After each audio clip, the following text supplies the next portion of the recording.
Joining us now is Bart Marcois, a longtime policy analyst and former Bush administration official. Bart, thank you very much for joining us tonight. So you've written about Senator Mitt Romney. You followed kind of his decisions as of recently, especially whether it be that impeachment vote, but even before that as well. So I just want to ask you up front, does Mitt Romney's current perspective reflect the views of the people of Utah? No, I don't think it does. I think that there are a vocal minority in Utah that still dislike the president, but the majority of people in Utah like the president. They approve of him. You mentioned a poll showing that he's more popular, not just among Republicans, but among Utahns in general. The president has nearly a 55% approval rating here. Mitt Romney's approval rating is about 45%. He's upside down, and the president is right side up here. So when it comes to that divide, too, I think it's an interesting conversation to be had. You, for example, worked in the Bush administration. You've seen kind of the development of the Republican Party over the years.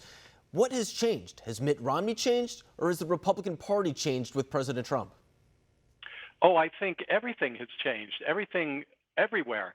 I was a solid establishment Republican guy, and then when the Tea Party came out, I said, yeah, that's my party. That's my cause, because spending is too high.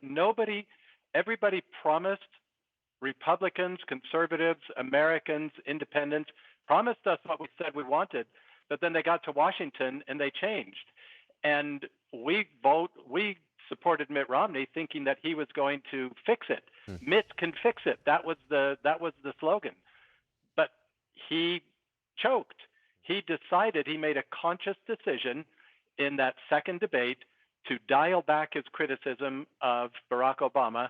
He said, his advisors told me after the debate, when I asked them why he dialed it back, they said, criticizing the president did not play well with independent women in Ohio, and they had been focus grouping that demographic. And they said, if we win that demographic, we win Ohio, and if we win Ohio, we win everything. Well, they forgot to think about everybody else everywhere in the country, the people who were saying, the people that Mitt Romney was talking about suffering under Obama's economic policies.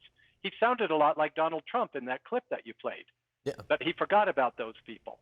No, and of course, that's the kind of mentality that resonated in going into the 2016 election. A lot of people say that was the big type of demographic that ended up turning out for President Trump, the people who say that they were left behind in the Obama economy. So it's kind of ironic, actually, that he wasn't looking to those voters, and those are the same voters that may have propelled President Trump into office.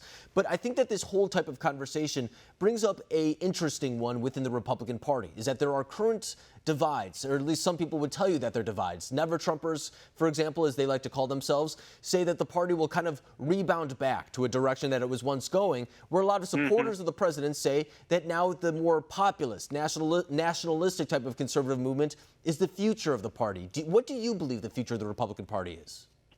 Oh, it's absolutely the Trump agenda. Whether or not somebody approves of Trump's personality or the way he expresses himself or any of that, it's that agenda. He is responding to what we have been calling for, screaming for, fighting for since Ronald Reagan left office. This is the return of the Reagan agenda, and it is a populist agenda. If you look at my resume, you look at my background, I look like a white-collar establishment guy, former Foreign Service officer, former diplomat. You know, I should be right there with all of the never-Trumpers, but I come from a blue-collar background. The people that I feel comfortable with are blue-collar people. Those are the people, and they're a lot smarter than, the pinheads in Washington give them credit for. I watched with great amusement these quotes coming out from Mike Bloomberg talking about how dumb farmers are and how all you have to do is, put a seed in the ground and cover it with dirt and pour water on it. I think he needs to spend a little time in Iowa if he wants to understand what farming is like. It's not so they're not so dumb. They're very intelligent people.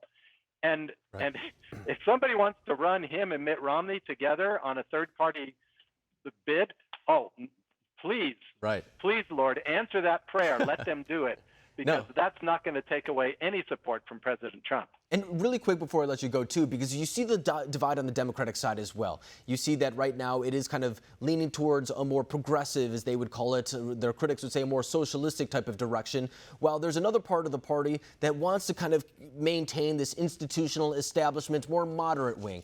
What do you think happens in the Democratic Party as well? What direction do they go in? Oh, they're not leaning left. They're rushing left.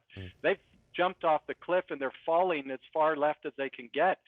Bernie Sanders is going to win the nomination if there's a fair nomination battle.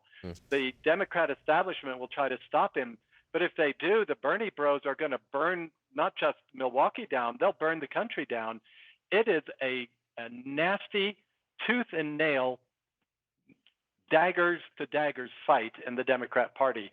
And Bernie and the AOC are on top right now. No, I think you're absolutely right. And we even saw in the 2016 election that when Bernie Sanders did not get the nomination, about, I think it was 19% either didn't turn out or they went to President Trump. And something tells me that if that happens again in 2020, that same demographic will not turn out for the Democratic nominee, no matter who it is. But Bart, thank you very much for coming on the show and giving your perspective of the development of both parties. Thank you.